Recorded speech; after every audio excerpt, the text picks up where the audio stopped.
Welcome to nomadic भूत, जहां हर कहानी एक आत्मा को जागती है। उत्तर भारत के एक दुर्गम पहाड़ी इलाके में बसा था धनकपुर, एक छोटा, शांत और प्रकृति से घिरा गांव।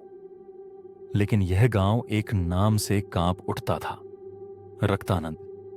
रक्तानंद कोई सामान्य तांत्रिक नहीं था।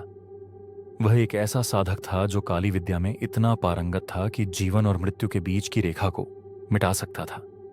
कहते हैं उसने शिव की आराधना की, लेकिन क्रोध और लालच में धीरे धीरे वो अघोर तंत्र में लिप्त हो गया।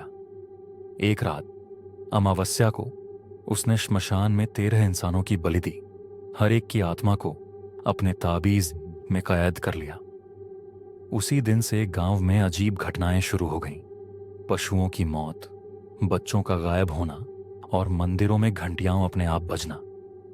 गांव वालों ने जब उसके काले कर्मों का पता लगाया तो उन्होंने उसे पकड़कर श्मशान में ही जिंदा जला दिया। पर मरते समय रक्तानंद ने शपथ ली, मैं लौटूंगा अगली अमावस्या को और पूरा गांव भस्म हो जाएगा। समय बीत गया, लेकिन गांव उस रात को कभी भूल ना पाया। 20 साल बाद एक बड़ी सरकारी परियोजना के तहत गांव के पास एक बांध का निर्माण शुरू हुआ। खुदाई करते हुए मजदूरों ने श्मशान के कोने से एक काला पत्थर निकाला, जिस पर लाल अक्षरों में लिखा था, मुझे जगाना मत, वरना पूरा गांव जल जाएगा। जिस दिन पत्थर हटाया गया, उसी रात से रक्तानंद की आत्मा जाग उठी। रात को गांव में काले कपड़ों में एक परछाई घूमती। कई लोगों के शरीर पर जलने के निशान उभरने लगे, जैसे किसी ने आग से छुआ हो। हर अमावस्या को एक व्यक्ति गायब हो जाता, बिना किसी सुराग के। लोगों ने पुकारा, तांत्रिक के नाम से कांपते थे। रक्तानंद वापस आ चुका था और अब उसे कोई रोक नहीं सकता था। गांव के बुजुर्गों को याद आया, एक बार एक सच्चा तांत्रिक जो केवल रक्षा के लिए तंत्र करता था, गांव से होकर गुजरा था।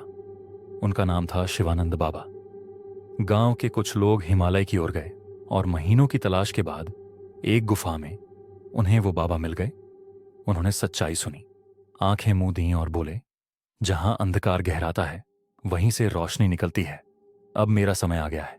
शिवानंद बाबा ने गांव आकर एक मंत्र सिद्ध मंडल बनाया, श्मशान में एक रक्षक यंत्र स्थापित किया और 7 रातों तक वहीं तप किया। रक्तानंद की आत्मा हर रात और ज्यादा शक्तिशाली होती जा रही थी। वह खुद को इंसानी रूप में बदल रहा था। एक रात आत्मा ने खुद बाबा पर हमला किया। श्मशान की राख हवा में उड़ रही थी, चिताएं बिना आग के जलने लगीं और हवा में केवल एक चीख गूंज रही थी, मैं अमर हूं। लेकिन शिवानंद शांत रहे। उन्होंने अपना आखिरी मंत्र पढ़ा और रक्तानंद की आत्मा को उसकी ही 13 आत्माओं से सामना कराया, जिनकी बलि दी गई थी। रक्तानंद की चीखें हवाओं में घुल गईं, आत्माएं मुक्त हो गईं और रक्तानंद हमेशा के लिए भस्म हो गया। गांव अब शांत है, लेकिन हर अमावस्या को गांव के मंदिर में एक दीपक अपने आप जल उठता है। लोग कहते हैं, शिवानंद बाबा अब भी हमारी रक्षा करते हैं, क्योंकि जब तक बुराई है, अच्छाई कभी सो नहीं सकती। अगर आपको यह कहानी पसंद आई हो तो आप हमारे चैनल को लाइक, शेयर और सब्सक्राइब करें।